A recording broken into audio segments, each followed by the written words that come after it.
संविधान के हर पन्ने पर है जीत का नक्शा और आप देख रहे हैं द आर्टिकल मैप 395 और मैं हूं अर्चना। डे 1 से डे 3 तक हमने संविधान की नींव और नागरिकों के कर्तव्यों को पढ़ा। आज है डे 4 और हम बात करेंगे भारत के प्रथम नागरिक, देश की एकता के प्रतीक और तीनों सेनाओं के सर्वोच्च सेनापति राष्ट्रपति की। आज का सफर आर्टिकल 52 से 62 तक के उस पावर हाउस का है जिसे समझे बिना किसी भी पीसीएस का एग्जाम क्रैक करना मुश्किल है। कल हमने डीपीएसपी और मौलिक कर्तव्यों को मुट्ठी में किया था। आज हम प्रवेश कर रहे हैं भाग 5 द यूनियन में। याद रखिए, भाग 5 संविधान का सबसे बड़ा भाग है। उसकी शुरुआत होती है कार्यपालिका यानी एग्जीक्यूटिव के प्रमुख से। अगले 5 मिनट में हम राष्ट्रपति से जुड़े सभी उस फैक्ट को मैप करेंगे जो एग्जामिनर के दिमाग में चल रहा होता है।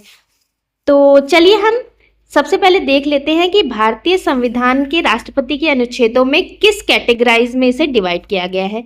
तो राष्ट्रपति के पद के बारे में अनुच्छेद 52 और 53 में बताया गया है। राष्ट्रपति के चुनाव के बारे में 54 से 58 के बारे में बताया गया है। इसको मैं आगे बहुत अच्छे से इलेबोरेट करके आपको बताऊंगी।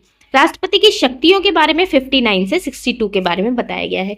तो आप इस टाइप से भी याद कर सकते हैं, बट याद करने की शॉर्ट ट्रिक मैं अपने शॉर्ट्स वीडियो में लाती रहती हूँ, तो इस टाइप की ट्रिक्स भी जल्दी ही आपको देखने को मिलेगी ताकि आपको याद हो जाए। बट याद करने के साथ साथ उसे समझना भी जरूरी है, तो हम इन वीडियो में उसे समझने की कोशिश करेंगे।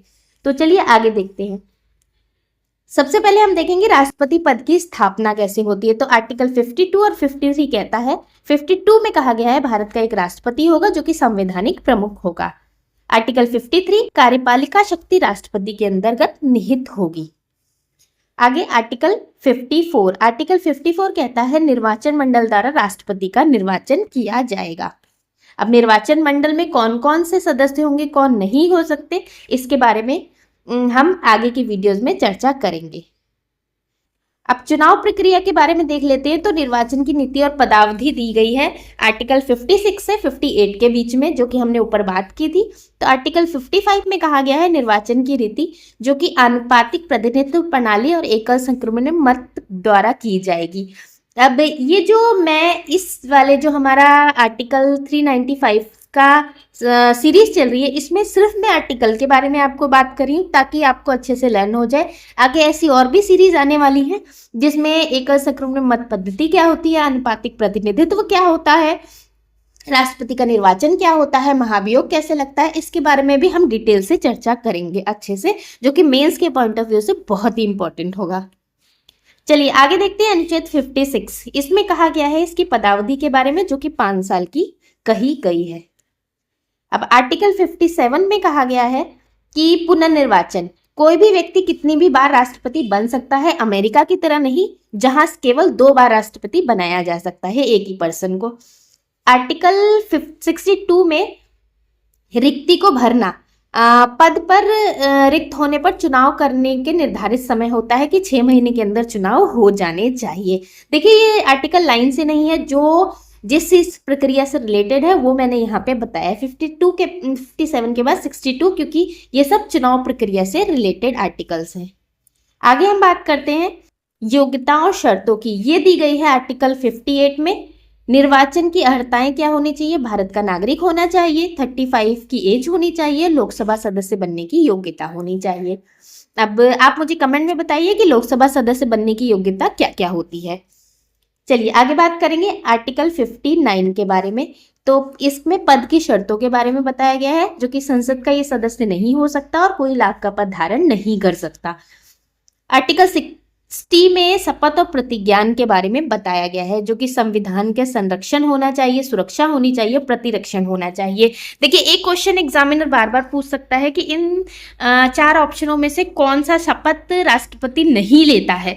तो देखिए संविधान का संरक्षण, सुरक्षा और प्रतिरक्षण ये तीनों आएगा। इसके अलावा कोई और ऑप्शन होगा तो उसे एलिमिनेट करना पड़ेगा। चलिए अब बढ़ते हैं महाभियोग की प्रक्रिया के बारे में, जो कि बहुत ही इंपॉर्टेंट है। आर्टिकल 61 में बताया गया है कि राष्ट्रपति पर इम्पीचमेंट यानी महाभियोग चलाने की संवैधानिक प्रक्रिया चलाई जाएगी। इसका प्रोसेस क्या होता है इसके बारे में हम बात करते हैं।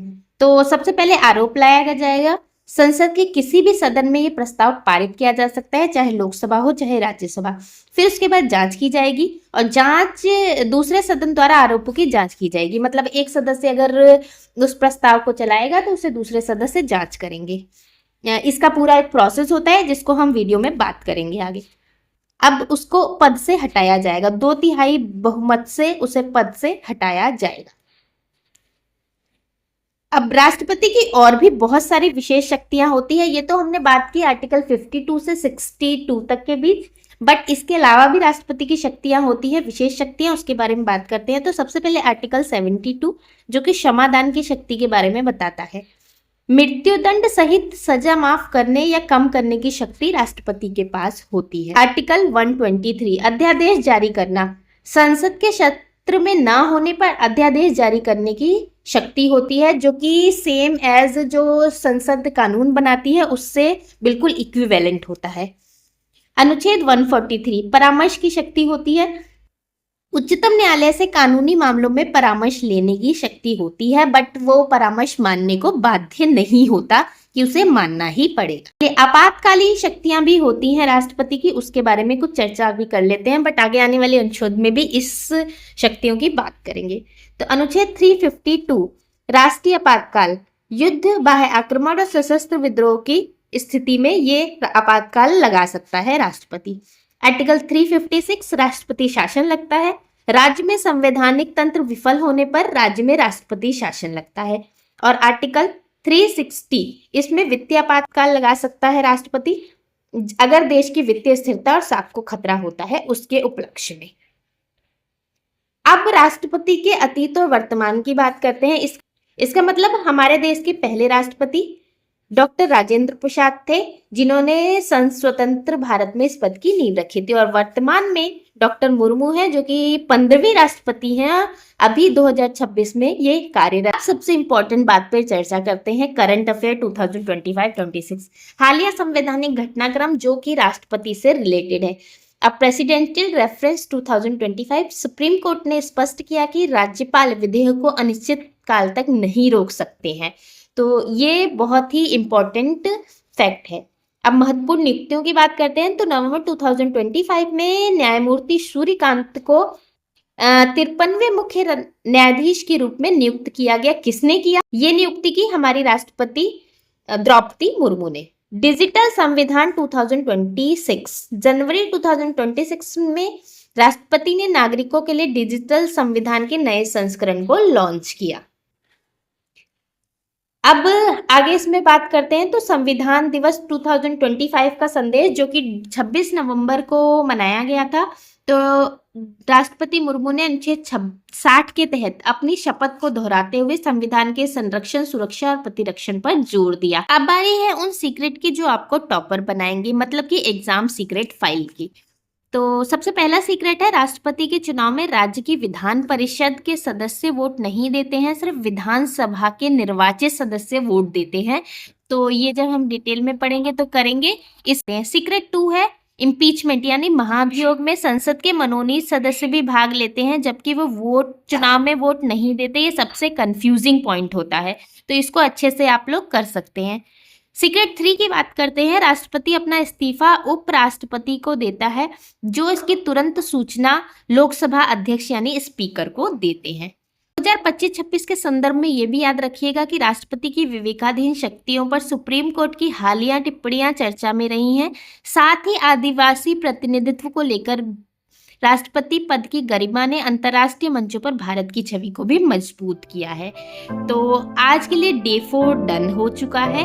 राष्ट्रपति का पूरा मैप आपकी मुट्ठी में। नोट्स या पीडीएफ के लिए आप हमारे टेलीग्राम चैनल चेक कर सकते हैं। मिलते हैं डे 5 में कल, जहां हम उपराष्ट्रपति और प्रधानमंत्री को डिकोड करेंगे। सब्सक्राइब कीजिए और अपनी तैयारी को शिखर पर ले जाइए। इसके अलावा और किस टॉपिक पर वीडियो देखना चाहते हैं इसके बारे में हमें जरूर बताइएगा। Thank you, thanks for watching success मंच।